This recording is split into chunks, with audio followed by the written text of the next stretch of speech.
Hello student, हम next problem देखने वाले हैं यूनिवर्सिटी ऑफ मुंबई। हम क्वेश्चन बैंक देख रहे हैं सेमेस्टर सेकंड एमकॉम।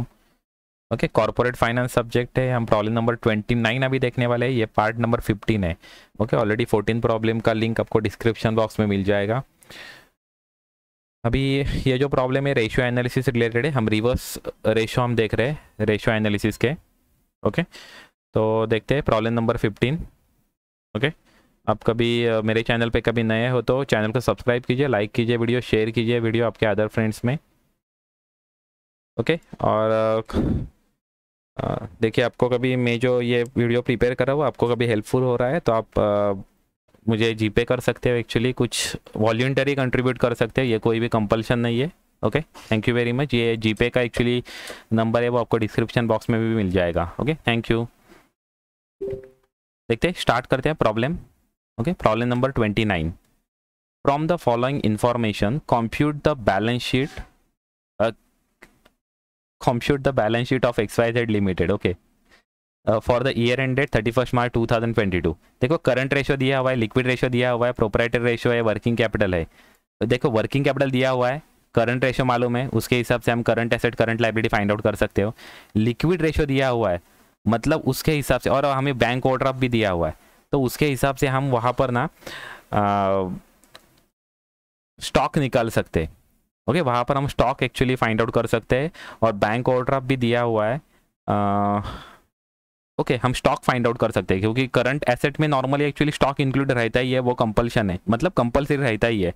हम सॉल्यूशन कोई भी हम सॉल्यूशन जब प्रिपेयर करते हैं तो आपको पता है कि ये तीन हम करंट एसेट में रखते हैं, तो स्टॉक उसमें रहता है। और लिक्विड लायबिलिटी का लिक्विड एसेट का फॉर्मूला क्या है? Current asset minus stock minus prepaid expenses. तो प्रीपेड एक्सपेंसेस नहीं है ऐसा हमारा एजम्पशन रहता है, लेकिन स्टॉक नहीं है ऐसा कभी भी एजम्पशन नहीं होता है। स्टॉक तो कंपलसरी रहेगा ही। इसकी वजह से वो जो बैलेंसिंग अमाउंट रहेगा वो हम निकाल सकते हैं। वहाँ पर ये लिक्विड रेशियो दिया हुआ है, मतलब वहाँ से हम स्टॉक निकाल सकते हैं। और अभी करंट लायबिलिटी पता हो जाएगी एक्चुअली करंट रेशियो से और वर्किंग कैपिटल से, तो उसके हिसाब से हम लिक्विड लायबिलिटी भी निकाल सकते हैं, क्योंकि बैंक ओवरड्राफ्ट दिया हुआ है। और लिक्विड लायबिलिटी का फॉर्मूला क्या रहता है? लिक्विड लायबिलिटी का फॉर्मूला रहता है current liability minus bank overdraft minus outstanding expenses. Okay, तो बैंक ओवरड्राफ्ट दिया हुआ है और आउटस्टैंडिंग एक्सपेंसेस नील है, ऐसा हमारा एजम्पशन रहेगा, उसमें कुछ प्रॉब्लम नहीं है actually. Okay, no long term loan and fixed assets. Okay, long term loan और फिक्सेड एसेट नहीं है। Reserve and surplus already provided है, मतलब शेयर कैपिटल बैलेंस रह गया। ओके, तो रिजर्व एंड सरप्लस हमें दिया हुआ है, मैं डायरेक्टली यहाँ पर मेंशन कर देता हूँ, ये XYZ लिमिटेड का है। ओके, तो यहाँ पर मैं मेंशन कर देता हूँ XYZ लिमिटेड।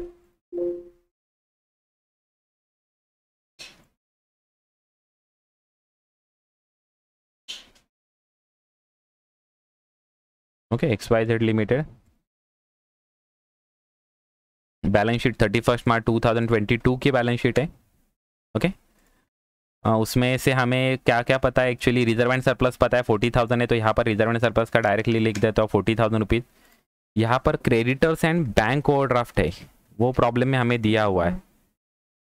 मतलब बिल्स पेएबल होना चाहिए, ऐसे कुछ कंपल्शन नहीं है, क्रेडिटर्स कंपल्सरी आना चाहिए। ओके, तो बैंक ओवरड्राफ्ट का अमाउंट दिया हुआ है, मतलब बैंक ओवरड्राफ्ट है प्रॉब्लम में 20,000 रुपीज़, तो यहाँ पर 20,000 रुपीज़ बैंक ओवरड्राफ्ट लिख देता हूँ। ओके, अभी क्रेडिटर्स मिसिंग है। ओके ओके, ठीक है, तो अभी स्टार्ट करते हैं। एक्चुअली करंट रेशो और वर्किंग कैपिटल का यूज़ करके हम क्या फाइंड आउट करेंगे? करंट एसेट और करंट लायबिलिटी फाइंड आउट करेंगे। ओके, तो देखते हैं यहाँ पर एक्चुअली नेट वर्किंग कैपिटल हमें दिया हुआ है, कितना है? 90,000 rupees. Okay, working capital is equal to current asset minus current liability. Okay, और करंट रेशियो दिया हुआ है, करंट रेशियो कितना दिया हुआ है? 2.5:1। ओके, तो यहाँ पर करंट रेशियो दिया हुआ है, ओके, करंट रेशियो दिया हुआ है 2.5:1। ओके, मतलब 2.5 हमारी क्या है? 2.5 हमारी करंट एसेट रहेगी, तो करंट लायबिलिटी हमारी कितनी रहेगी? 1 रहेगी। ओके, तो यहाँ पर आंसर कितना निकल के आ जाएगा? वर्किंग कैपिटल का रेशियो कितना निकल के आ जाएगा? 2.5 minus 1 is equal to 1.5। Okay, हमारा रेशियो निकल के आ जाएगा 1.5। अभी हम ये रेशियो का यूज़ करके और वर्किंग कैपिटल का यूज़ करके हम करंट एसेट निकाल सकते हैं और करंट लायबिलिटी निकाल सकते हैं। फॉर्मूला क्या रहेगा? Current asset is equal to working capital divide by working capital का रेशियो कितना है? 1.5 इंटू करंट एसेट का रेशियो कितना है? 2.5। ओके, करंट एसेट का रेशियो कितना है? 2.5। ओके, तो ये फॉर्मूला 90,000 हमारा वर्किंग कैपिटल है, डिवाइड बाय 1.5 हमारा वर्किंग कैपिटल का रेशियो है, इनटू 2.5 किसका रेशियो है, करंट एसेट का रेशियो है। ओके ये रेशियो देखिए, करंट रेशियो में से 2.5 करंट एसेट का रेशियो है, 1 करंट लाइबिलिटी का रेशियो है, 1.5 हमारा वर्किंग कैपिटल का रेशियो हमने निकाल लिया। उसके हिसाब से हमारा ये आ रहा है, करंट एसेट 1,50,000 आ रहे हैं। सेम करंट लाइबिलिटी निकालो, working capital divided by 1.5 into 1। Okay current working capital है 90,000 डिवाइड बाय 1.5 वर्किंग कैपिटल का रेशियो इंटू 1, तो हमारी ये क्या निकल के आ जाएगी, करंट लाइबिलिटी निकल के आ जाएगी। तो अभी आप वर्किंग कैपिटल भी कंफर्म कर लो, 1,50,000 माइनस 60,000 इज इक्वल टू 90,000 हमारा वर्किंग कैपिटल आ रहा है। फॉर्मूला क्या है वर्किंग कैपिटल का, current asset minus current liability. Current asset कितना है 1,50,000 माइनस करंट लाइबिलिटी कितने 60,000 इज इक्वल टू 90,000 हमारा वर्किंग कैपिटल आ रहा है। तो मैच हो रहा है एक्चुअली।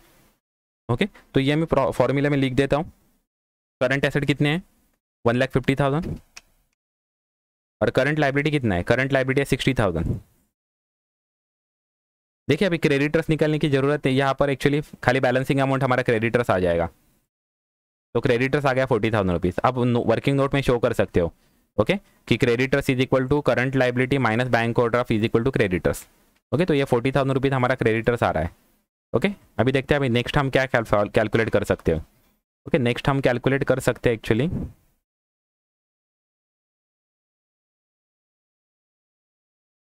हम कैलकुलेट करेंगे टू लिक्विड रेशियो यूज करके हम कैलकुलेट करेंगे। ये रेशियो यूज करेंगे हम, liquid ratio divide by liquid liability. Okay और इसके हिसाब से हम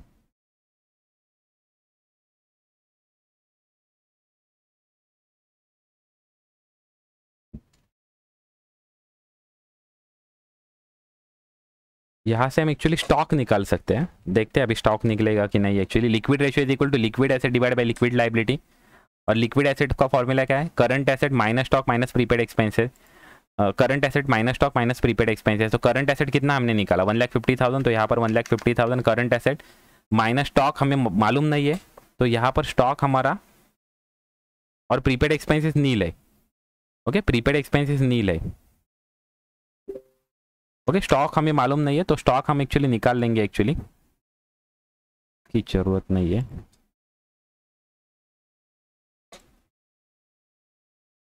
तो लिक्विड एसेट हमारा एक्चुअली अभी निकल के नहीं आएगा क्योंकि स्टॉक मिसिंग है।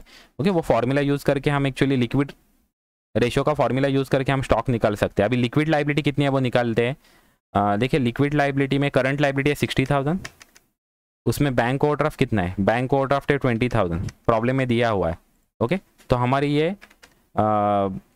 लिक्विड लाइबिलिटी निकल के आ गई 60,000 माइनस 20,000, मतलब लिक्विड लाइबिलिटी हमारी 40,000 है।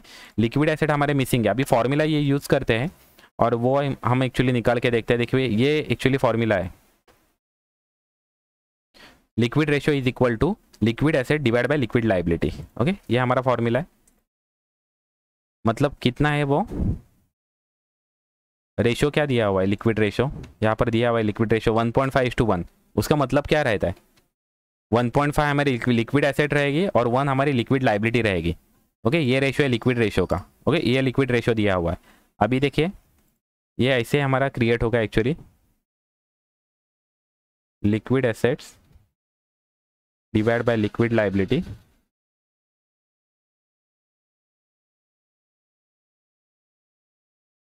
ओके नहीं हम रेशियो ही एक्चुअली निकालेंगे। ये देखिए okay liquid ratio is equal to, तो लिक्विड रेशियो हमें पता है एक्चुअली, लिक्विड रेशियो हमारा कितना है 1.5 है। Okay 1.5:1 liquid asset upon liquid liability. Liquid liability हमें पता है, लिक्विड लाइबिलिटी कितना है 40,000, तो क्रॉस मल्टीप्लिकेशन कर देंगे तो हमारा लिक्विड एसेट निकल के आ जाएगा। Liquid asset is equal to 40,000 into 1.5। Okay liquid asset is equal to 40,000 into 1.5, तो लिक्विड एसेट हमारे आ जाएंगे 60,000। लिक्विड एसेट हमारे आ गए 60,000। अभी हमें लिक्विड एसेट का ये फॉर्मूला हम यूज़ करेंगे। ओके और हम बैलेंसिंग अमाउंट हमारा स्टॉक निकाल लेंगे। ओके अभी ये देखिए ये उसमें से प्रीपेड एक्सपेंसेस डिलीट कर देता हूँ क्योंकि प्रीपेड एक्सपेंसेस नहीं है प्रॉब्लम में। ओके, तो हमारे liquid asset is equal to current asset minus stock है। तो करंट एसेट हमारे कितने आ गए हैं, करंट एसेट कितने, लिक्विड एसेट कितने 60,000 है, लिक्विड एसेट कितने 60,000 है, is equal to current asset कितने 1,50,000 माइनस स्टॉक, ये मिसिंग है, ये हम निकालने वाले हैं। ओके, स्टॉक अभी इस साइड को माइनस है, अब यहाँ पर मैं माइनस लिख नहीं सकता क्योंकि एक्सेल यूज कर रहा हूँ। यहाँ पर ये स्टॉक माइनस है तो इस साइड को जाएंगे तो वो क्या हो जाएंगे, प्लस हो जाएंगे। और ये 60,000 यहाँ पर प्लस है, ये इस साइड को जाएंगे तो क्या हो जाएंगे, माइनस हो जाएंगे। तो ये ऐसे हो जाएगा formula, stock is equal to 1,50,000 minus 60,000। Okay, तो यहाँ पर आंसर निकाल लेता हूँ, कितना आ रहा है 1,50,000 माइनस 60,000। तो स्टॉक का अमाउंट आ रहा है 90,000। ओके, क्लियर हो गया, स्टॉक का अमाउंट हमारा आ गया 90,000। Stock is equal to 90,000। Okay, stock is equal to 90,000।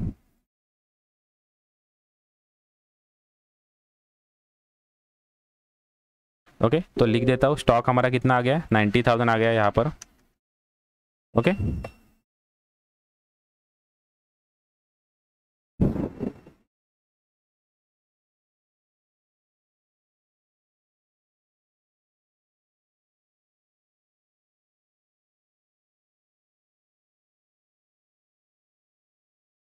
देखिए अभी प्रॉब्लम में अब देखोगे, ये एक ही एक्चुअली रेशो हमारा बचा है एक्चुअली यूज करने का, प्रोप्राइटर रेशो। प्रोप्राइटर रेशो का फॉर्मूला क्या रहता है, proprietors fund upon total asset. Okay, proprietors fund upon total asset. हम अभी तक प्रिपेयर किया होगा, कभी बैलेंस शीट कभी आप देखोगे, प्रोप्राइटर्स फंड मतलब ये दोनों का टोटल रहता है, proprietors fund, and total asset मतलब ये सबका टोटल रहता है, टोटल एसेट्स। ओके, तो अभी हमारे पास वो दोनों नहीं है एक्चुअली, प्रोप्राइटर्स फंड भी नहीं है और टोटल एसेट भी नहीं है। लेकिन आपको एक बात पता चलेगा, proprietors fund is equal to fix asset plus current asset minus current liability, क्योंकि लॉन्ग टर्म लोन नहीं है, वो जीरो है, इन्वेस्टमेंट भी नहीं है, तो क्या हमारा आ जाएगा fix asset plus current asset minus current liabilities is equal to हमारा प्रोप्राइटर्स फंड आ जाएगा। ओके, तो यहाँ पर मैं लिख देता हूँ अभी। अब हम एक्चुअली इक्विटी शेयर कैपिटल हम निकाल सकते हैं यहाँ पर। अभी यहाँ पर ये 3 यूज़ किया समझो, और यहाँ पर मैं 4 अभी है प्रोप्राइटर रेशो अभी यूज़ करता हूँ। ओके, प्रोप्राइटर रेशो ओके, कितना दिया हुआ है प्रोप्राइटर रेशो 0.75, मतलब उसका मतलब क्या है कि टोटल एसेट से ये जो प्रोप्राइटर रेशो 0.70, क्योंकि प्रोप्राइटर फंड का रेशो क्या है एक्चुअली, प्रोप्राइटर रेशो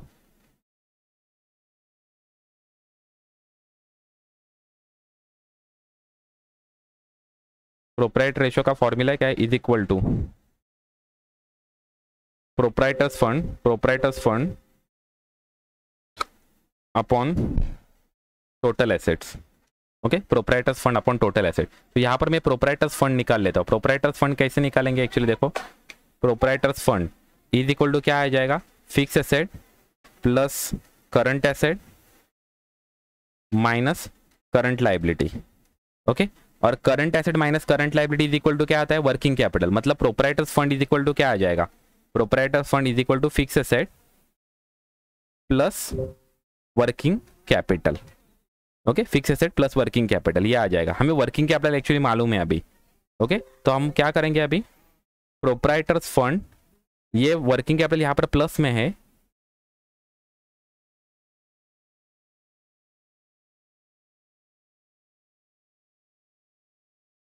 हमें एक्चुअली वर्किंग कैपिटल मालूम है, तो इसकी वजह से हम वर्किंग कैपिटल एक्चुअली एक साइड को लेकर आ जाएंगे।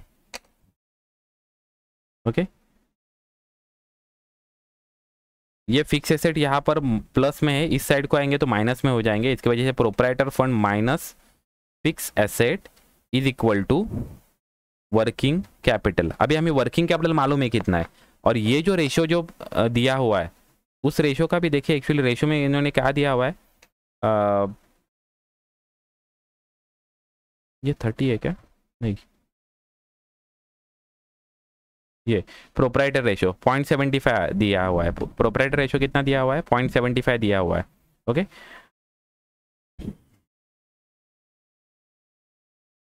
हमें वर्किंग कैपिटल मालूम है कितना है, वर्किंग कैपिटल कितना है हमने ऑलरेडी काउंट किया था, नहीं तो प्रॉब्लम में भी वो दिया हुआ है एक्चुअली। वर्किंग कैपिटल कितना है, वर्किंग कैपिटल 90,000 है। ओके, वर्किंग कैपिटल है 90,000। ओके, फिक्स एसेट भी मिसिंग है और प्रोप्राइटरी फंड भी मिसिंग है actually. Okay,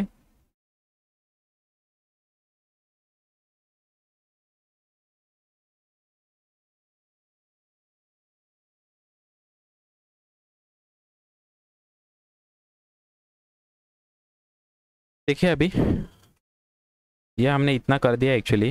proprietors fund is equal to fix asset plus current asset minus current liability. तो proprietors fund is equal to fix asset plus working capital.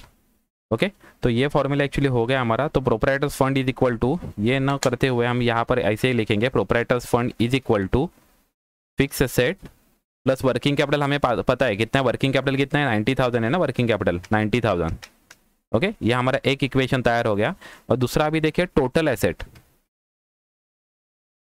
Total asset is equal to, total asset में अभी क्या क्या आएगा, fix asset plus current asset, current asset. Okay, और हमें ये एक एक्चुअली इक्वेशन तैयार हो गया है।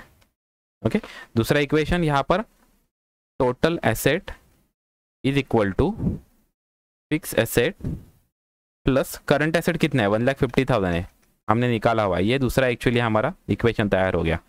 ओके, और प्रोप्राइटरी रेशियो का फॉर्मूला क्या है, proprietors fund upon total asset, proprietors funds upon total asset. Okay, तो ये हम यहाँ पर एक्चुअली यूज करते हैं। प्रोप्राइटर्स फंड मतलब कितना है,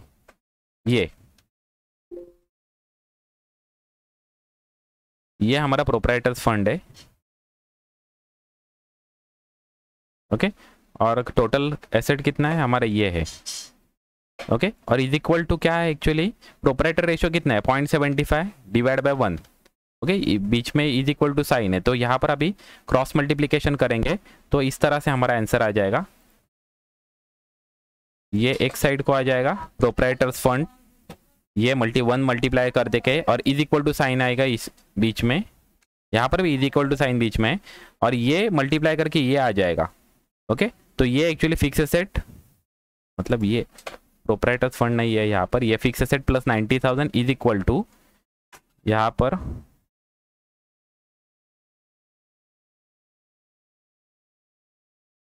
0.75 इंटू ये, ओके, इंटू ये आ जाएगा फिक्स एसेट, ये ब्रैकेट में आ जाएगा। ओके, ये ब्रैकेट में है इस तरह से। ओके, तो अभी हम कभी कैलकुलेट करेंगे तो दोनों फिक्स एसेट कॉमन है ना, तो हम फिक्स एसेट कॉमन निकालने की हम कोशिश करेंगे। तो ये अभी मल्टीप्लाई करता हूँ, यहाँ पर कितना आ जाएगा 0.75 fix asset plus 1,50,000 into 0.75, 1,50,000 into 0.75, तो आ रहा है वो 1,12,500, 1,12,500। ओके, इतना आ रहा है। तो ये एक साइड हो गया। ओके, 0.75, और ये साइड एज इट इज ये यहाँ पर आ गया। ओके, ये यहाँ पर आ गया। ओके, अभी ये जो 0.75 है यहाँ पर है। ओके, ये 90,000 यहाँ पर प्लस है तो इस साइड को जाएंगे तो माइनस हो जाएंगे, और ये 0.75 यहाँ पर प्लस है तो इस साइड को आएंगे तो माइनस हो जाएंगे। तो ये इस तरह से आ जाएगा fix asset minus 0.75, 0.75 FA is equal to ये 1,12,500 माइनस 90,000। तो इज इक्वल टू ये कितना आ रहा है हमारा, ये यहाँ पर अभी आंसर निकालता हूँ। ये फिक्स एसेट मतलब 1 फिक्स एसेट है माइनस 0.75, तो कितना आ जाएगा 0.25 fix asset, 0.25 fix asset is equal to, ये अभी निकाल लेंगे यहाँ पर कितना आता है देखते हैं। इसका टोटल कर देंगे तो आ रहा है 22 माइनस करके 22,500 आ रहा है। तो यहाँ पर अभी फिक्स एसेट का आंसर निकल के आ जाएगा। Fix asset is equal to कितना आ रहा है 22,500 डिवाइड बाय 0.25। ओके, तो यहाँ पर मैं फिक्स एसेट का आंसर निकाल लेता हूँ, कितना आता है देखते हैं। Is equal to 22,500 divide by 0.25, तो आ रहा है वो 90,000 रुपीज़। हमारा फिक्स एसेट आ रहा है 90,000 रुपीज़, ये हमारा आंसर आ गया। तो ये 50,000 यहाँ पर हम लिख देंगे, 90,000 रुपीज़। अभी बैलेंसिंग अमाउंट हमारा आ जाएगा, देखिए अभी कंप्लीट हो गया। एक्चुअली बैलेंसिंग अमाउंट हमारा आ जाएगी, ये 24,000 है, 2 लाख यहाँ पर 2,40,000 आ जाएगा टोटल। ओके, और यहाँ पर बैलेंसिंग अमाउंट आ जाएगा इक्विटी शेयर कैपिटल, यार है 220,000 नहीं,